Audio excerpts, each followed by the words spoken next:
Top quality और consistent performance के लिए सिर्फ सिल्वर पंप नाम याद रखना। पाकिस्तान की तबाही का अब हम आपको एक नया वीडियो दिखाने जा रहे हैं। भारत ने पाकिस्तान की पोस्ट को किया तबाह। सीज फायर से पहले का एक नया वीडियो इस वक्त टीवी 9 भारतवर्ष पर आप देखने जा रहे हैं। पाकिस्तान जब बॉर्डर से सटे भारत के रिहायशी इलाकों को टारगेट कर रहा था, तो इसके जवाब में देखिए भारतीय सेना ने कैसे मुंह तोड़ जवाब दिया।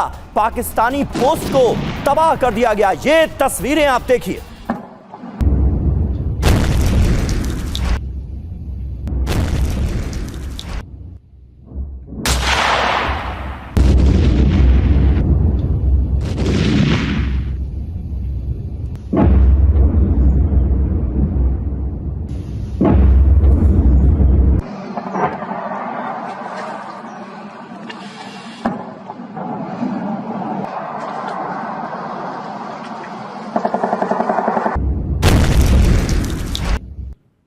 देखिए, इन तस्वीरों को देखकर आपको एक बार फिर यह एहसास होगा कि सिर्फ कहा ही नहीं गया कि गोली का जवाब गोले से दिया जाएगा। ऐसा किया गया है। एक नहीं, दो नहीं, न जाने कितनी तस्वीरें हैं जो अभी सामने आनी बाकी हैं। पहलगाम हमले के जवाब में भारतीय सेना पाकिस्तान के 9 ठिकाने भारतीय सेना ने ध्वस्त कर दिए थे, जिनमें से 5 आतंक के अड्डे इसी पीओके में थे जिसका हम जिक्र कर रहे थे। पाकिस्तान पर कैसे किया गया प्रहार, यह देखिए। पहला, भिंबर मरकज अहले हदीस, ये लश्कर का बड़ा अड्डा था जिसे भारत ने स्ट्राइक में ध्वस्त कर दिया। दूसरा, कोटली मरकज अब्बास, जैश का यह ठिकाना था। ये पीओके में पाक ऑक्युपाइड कश्मीर में जो आतंक के ठिकाने बन गए थे, जिनको हमने ध्वस्त किया है, उसकी फहरिस्त आपके सामने है। तीसरा, कोटली मस्कर राहिल शाहिद, हिजबुल का ये ट्रेनिंग सेंटर था। चौथा, मुजफ्फराबाद, यहां पर शावई नाला कैंप, जो कि लश्कर का एक बड़ा कैंप था। लश्कर के आतंकियों को यहां पर ट्रेनिंग दी जाती थी। इसे भी भारत ने ध्वस्त कर दिया।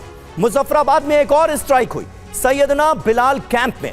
यह भी जैश का एक बड़ा अड्डा था और इसे भी कर दिया गया ध्वस्त।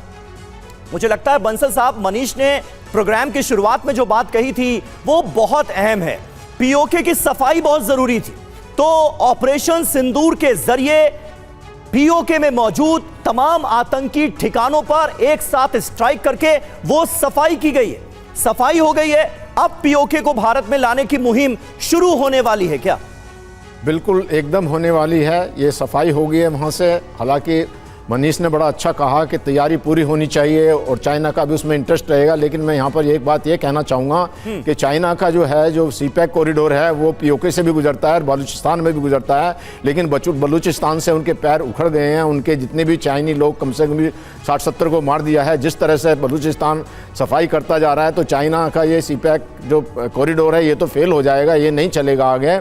और बिल्कुल ये अभी अच्छा मौका है कि जो पाकिस्तान का जो हालात है इस समय, जो उनकी अभी इकोनॉमी है बिल्कुल ख़त्म हो चुकी है। और एक बहुत बड़ी बात यह है कि अभी जो पीओके के लोग वो बड़ी मुस्तैदी से अब मैदान में निकल करके आएंगे, क्योंकि पोल खुल गई है। पाकिस्तान की आर्मी जो डरा के रखती थी वहाँ के लोगों को, तो वो लेकिन सर आप ये देखिए कि भारत और पाकिस्तान के संघर्ष में भी चीन पाकिस्तान के साथ खड़ा नजर आया। क्या लगता है आपको, जब पीओके वापस लाने की बात होगी तो चीन अपने अरबों रुपए के निवेश का ख्याल रखते हुए पाकिस्तान के साथ नहीं खड़े होगा क्या? क्या हमको उस स्थिति से निपटने के लिए तैयार नहीं रहना चाहिए जब हम ये कहते हैं कि पीओके वापस आएगा?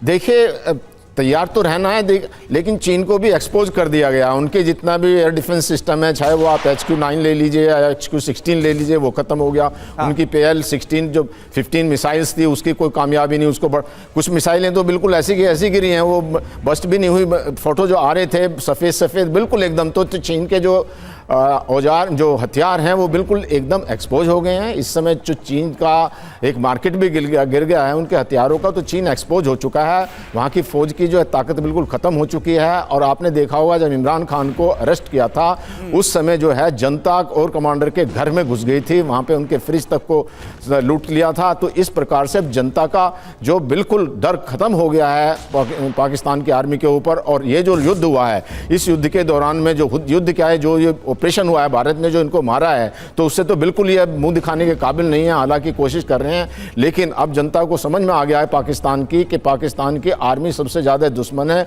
अपना डर दिखा दिखा करके वहाँ के जो रिसोर्सेज हैं, वहाँ की जो GDP है, वहाँ जो IMF का फंड आता है, ये अपने आप रख लेते हैं उसको और अपनी जो है ये बिजनेस चलाते रहते हैं। जनरल जो अपना पैसा इकट्ठा करके बाहर भेज देते हैं। तो अब बात समझ में आ गई है।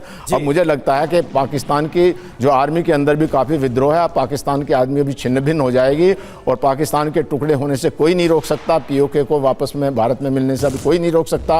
और जो कि सबसे बड़ी बात यह है कि POK के लोग चाहते हैं ये कि वो तो जो एक मिर्जा हैं, उनके जो एक्टिविस्ट और लीडर हैं, वो कई बार कह चुके हैं कि जी आप आइए, हम तो आपके स्वागत के लिए हैं, सारी जनता वहाँ के लिए स्वागत के लिए है।